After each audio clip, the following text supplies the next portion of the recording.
5절 여호와는 만군의 하나님이시라. 여호와는 그를 기억하게 하는 이름이니라. 6절 그런즉 너의 하나님께로 돌아와서 인애와 정의를 지키며 항상 너의 하나님을 바랄지니라. 오늘 이 시간 우리가 호세아서 이 12장의 말씀을 함께 살펴볼 수 있기를 원합니다. 우리가 이제 앞절을 읽었던 것은 이 12장의 내용과 이 12절의 내용이 이어지기 때문에 조금 같이 볼 수 있기를 원합니다. 이제 호세아를 보면은 우리가 11장까지 보면 하나님이 그의 사랑으로 말미암아 이 이스라엘을 구원하시겠다라는 그런 얘기를 하면서 우리가 마무리를 했었는데요.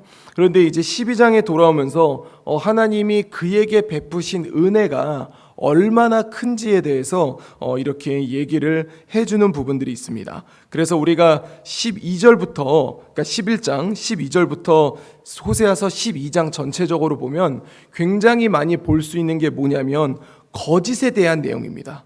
그래서 호세아 11장 12절을 보면 이렇게 기록되어 있죠.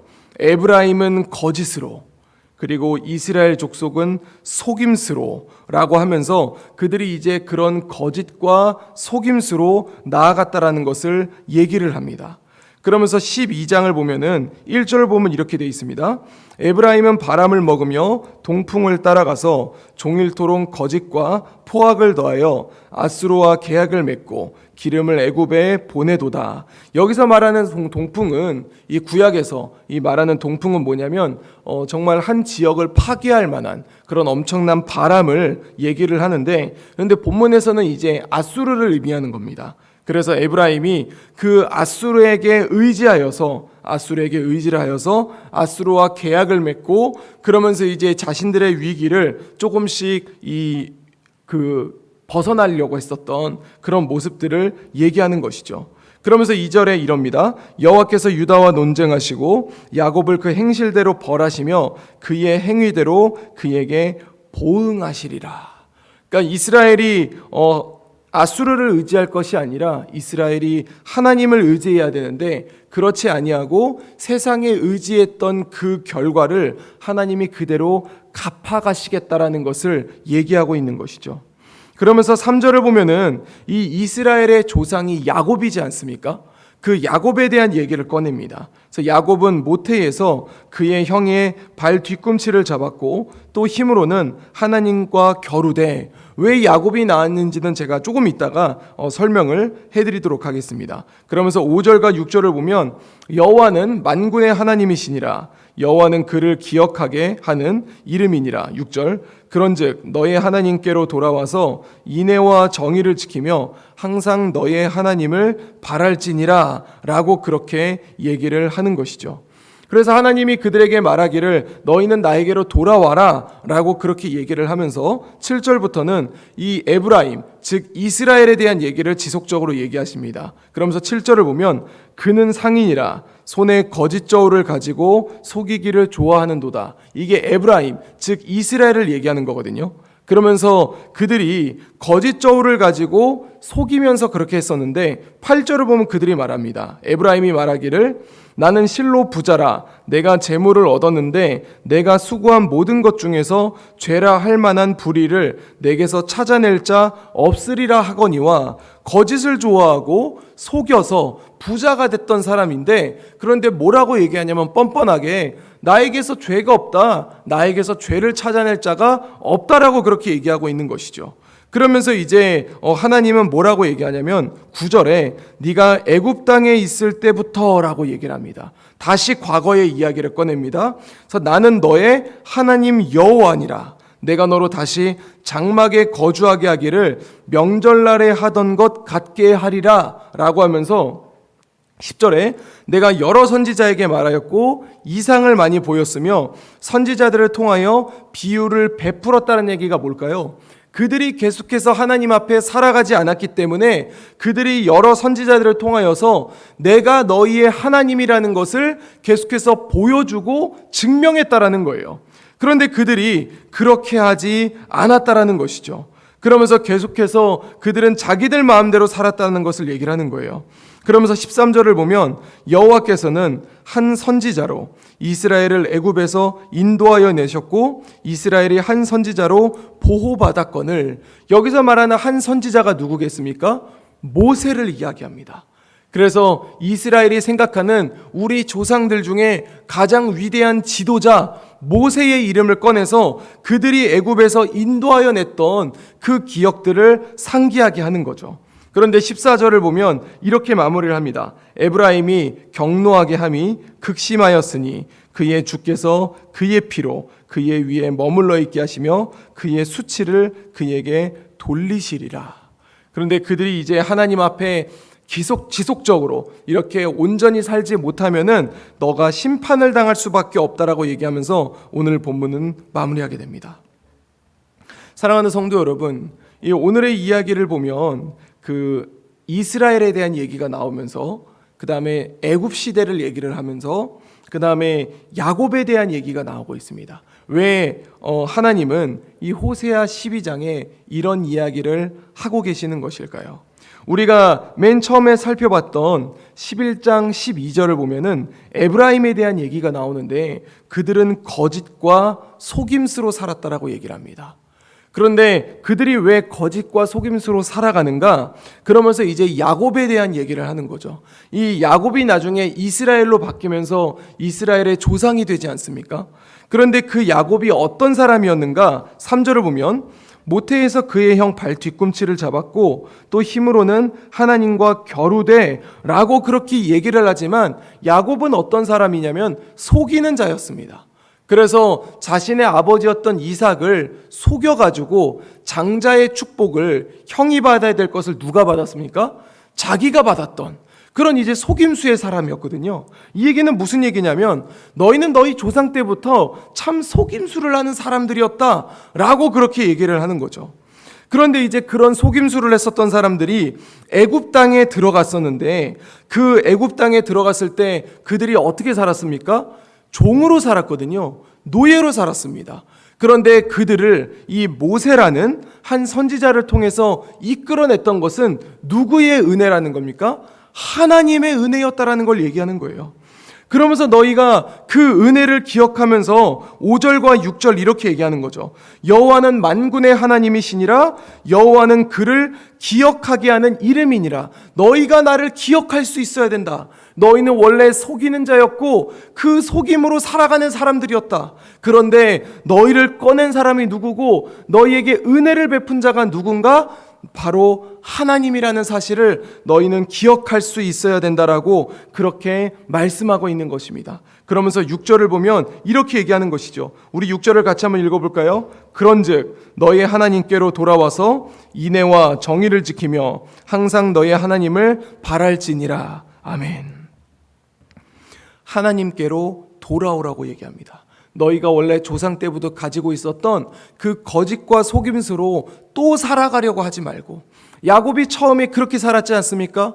거짓과 속임수로 살았던 야곱처럼 너희가 그렇게 살아가지 말고 다시 나에게로 돌아와서 너희는 인애와 정의를 지키며 그리고 너희 하나님을 바라라고 그렇게 얘기하고 있는 것이죠. 사랑하는 성도 여러분, 이제 우리 모습을 한번 돌아볼 수 있기를 원합니다. 우리는 어떻게 살았던 사람들입니까? 우리가 지금은 예배당에 나와서 주님 앞에 예배하고 하나님 앞에 기도하고 있지만 우리의 원래 모습은 죄악된 인간의 모습을 가지고 있음을 우리는 놓치지 말아야 됩니다. 그런데 그런 우리가 이 하나님의 아들이신 예수 그리스도로 말미암아 구원을 받았고 그 은혜로 말미암아 주님의 자녀가 되어서 예배를 올려드릴 수 있는 그런 주의 백성이 되었습니다. 그런데 우리는 그럼에도 불구하고 때로는 세상 속에서 살아갈 때에 하나님의 자녀임에도 불구하고 과거에 내가 가지고 있던 그런 습성대로 살아가고 있는 것은 아닌지 우리는 돌아볼 수 있어야 됩니다. 그런 우리를 바라보며 주님은 오늘 본문을 통해 말씀하고 계신 것이죠. 너희가 원래부터 가지고 있는 그 습성, 그런데 너희가 예수 그리스도의 자녀가 된 것은 너희가 뛰어나서 너희가 하나님을 찾아서 된 것이 아니라 하나님인 내가 너희에게 은혜를 베풀었기 때문에 너희가 예수 그리스도의 자녀가 될 수 있었던 것이다. 그런데 너희가 그것을 잊고 또 일상 속에서 너희 마음대로 너희가 가지고 있는 죄악됨으로 살아간다라면은 너희는 심판받을 수밖에 없다. 그러니 너희는 하나님을 기억하라. 그래서 다시 나에게서 돌아와서 정말 너희가 다시 한번 하나님 앞에 살아가는 그런 주의 백성이 되기를 원하노라라는 그 말씀이 오늘 본문 속에 기록되어 있음을 우리는 잊지 말아야 할 줄로 믿습니다. 오늘은 이제 주일입니다. 우리가 주님 앞에 예배를 올려드리는 날입니다. 우리는 오늘 주님께 어떤 예배를 올려드리시겠습니까? 습관적인 예배가 아니라 그냥 나와서 자리를 채우는 예배가 아니라 우리를 구원하신 하나님의 은혜를 기억하면서 그 은혜의 감사함으로 그 은혜의 기쁨으로 주님의 이름만을 높여드리는 우리 재건부평교회의 모든 예배가 될 수 있기를, 모든 예배자가 될 수 있기를 우리 주 예수 그리스도의 이름으로 간절히 축원드립니다. 기도하겠습니다. 이제 오늘 받은 말씀으로 함께 기도하겠습니다. 거짓과 속임수로 살아왔던 이스라엘 가운데 하나님의 은혜가 있었음을 바라보며 우리의 삶을 돌아보게 하여 주옵소서. 우리에게 부어진 하나님의 은혜로 말미암아 주의 자녀가 되었음을 기억하며 감사를 돌리게 하여 주시옵소서.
이제 개인의 기도 제목을 가지고 하나님 앞에 기도하시기 바랍니다.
수고하셨습니다.